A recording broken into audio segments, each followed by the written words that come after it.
Has या have क्या लगेगा, ये कन्फ्यूजन कई लोगों को रहता है। ये वीडियो देखने के बाद ये कन्फ्यूजन 100% सॉल्व हो जाएगा। सबसे पहले ये देख लेते हैं कि हैज़ क्यों लगता है। एक वाक्य देख लेते हैं। वाक्य है ही हैज़ वन पेन।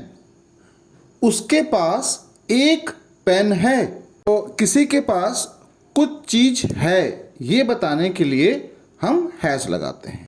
इसमें हम लोगों ने वाक्य को ही से स्टार्ट किया है क्योंकि हम बताना चाहते हैं कि किसी लड़के के पास एक पेन है। वैसे ही हम लोग वाक्य को शी से स्टार्ट कर सकते हैं। अगर किसी लड़की के पास एक स्केल है मान लो, तो कैसे बोलेंगे?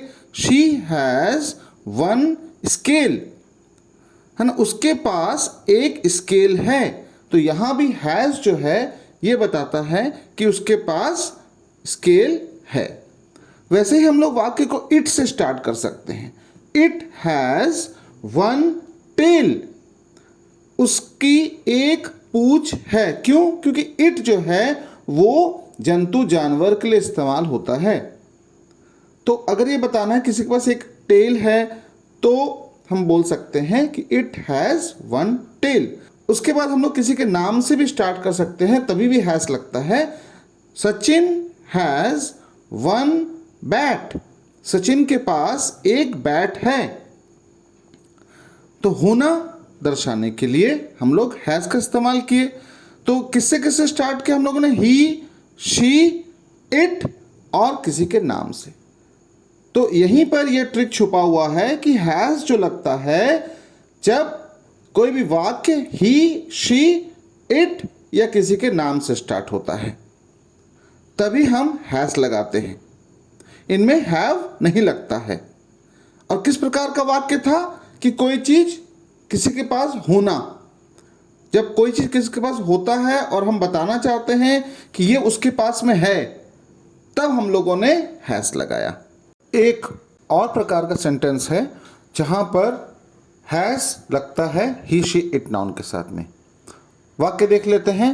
He has played cricket. वह क्रिकेट खेल चुका है। कोई भी चीज जब हो चुका होता है तो ऐसा बताने के लिए हम लोग हैज़ लगाते हैं ही, शी, इट नाउन के साथ में, प्लस वर्ब का third form. First form, second form, third form होता है वर्ब का। जैसे प्ले का फर्स्ट फॉर्म होता है प्ले, सेकंड फॉर्म होता है प्लेड, थर्ड फॉर्म होता है प्लेड। तो ही हैज़ प्लेड क्रिकेट। वह क्रिकेट खेल चुका है। यह बताने के लिए भी यहाँ पे ही के साथ में हैज़ का प्रयोग हुआ। वैसे ही शी से अगर हम लोग इस्तेमाल करना चाहते हैं शी शब्द को, तो she has gone to market. वह मार्केट जा चुकी है। जा चुकी है बताने के लिए हम लोगों ने इस्तेमाल किया शी के साथ हैज़, प्लस वर्ब का थर्ड फॉर्म। जैसे गो, वेंट, गॉन, यहां गॉन का इस्तेमाल हुआ। ही, शी। वैसे इट के साथ में भी it has broken the fence. वह फेंस को तोड़ चुका है। तो जीव जंतु के साथ में इस्तेमाल होता है इट, तो इट के साथ में हैज़ का यहां भी इस्तेमाल हुआ। Same broken, break, broke, broken, third form लगेगा। बस ये ध्यान रखना है यहां हैज़ के साथ में। ओके। तो इट जो है मैं एक बार और बता दूं कि जीव जंतु के साथ में इस्तेमाल होता है और निर्जीव के साथ में भी, टेबल, चेयर, ये। तो ही, शी, इट के साथ में देख लिया हम लोगों ने, हैज़ प्लस वर्ब का थर्ड फॉर्म लग गया। अब एक और बचा है, वो है किसी के नाम के साथ में। जैसे हम लोगों ने पहले सचिन के साथ इस्तेमाल किया, तो Sachin has eaten mango. Sachin आम खा चुका है। ईटन यहाँ थर्ड फॉर्म है। ईट, एट, ईटन, यहाँ भी हैज़ लगा, सचिन हैज़। तो हम लोगों ने देखा कि दो प्रकार के सेंटेंस के साथ में हैज़ लगा है। पहला है किसी चीज़ का होना किसी के पास में। जैसे ही हैज़ वन पेन, उसके पास एक पेन है। और दूसरे प्रकार का जो सेंटेंस था, ही हैज़ प्लेड क्रिकेट। कोई काम हो चुका है, वह क्रिकेट खेल चुका है। तो ये दो टाइप के सेंटेंस है, हमको ये याद रखना है कि यहाँ पे हमको हैज़ लगाना है। दूसरे वाले में खास ध्यान ये रखेंगे कि हैज़ के साथ में वर्ब का थर्ड फॉर्म लगता है।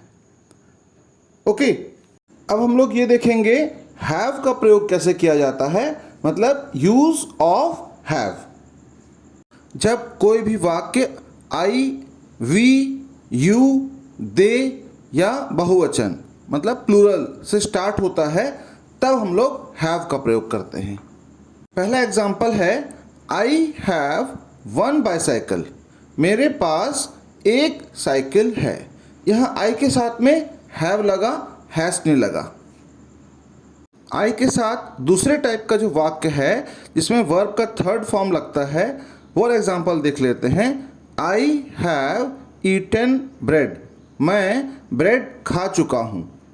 इसी प्रकार से हम लोग वी, यू, दे और बहुवचन, इससे भी हम लोग ये सेंटेंस बना सकते हैं।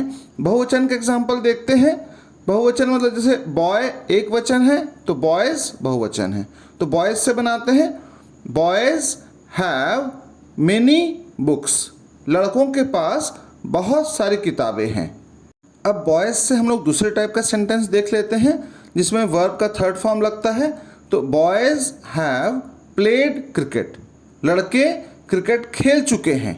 आशा है हैज़ और हैव का डिफरेंस आप लोगों को पूरी तरीके से समझ में आ गया होगा। अगर ये वीडियो आप लोगों को पसंद आया होगा तो इस चैनल को ज़रूर सब्सक्राइब कर लेंगे, लाइक करेंगे, कमेंट करेंगे। Thanks for watching.